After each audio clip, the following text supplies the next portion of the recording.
there! Today, I'm going to show you how to make it rain in your classroom. We are going to make a rainstorm. All we'll need are our hands and feet.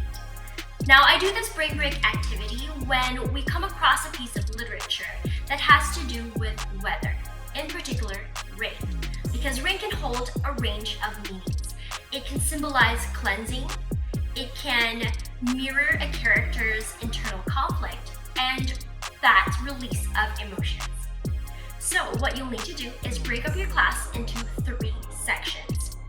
As a teacher, I'm going to be the conductor, and I'm going to show each section specific set of movements that they'll continue to do until I get around to them and I give them a new set. So let's give it a go.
Thanks for joining me.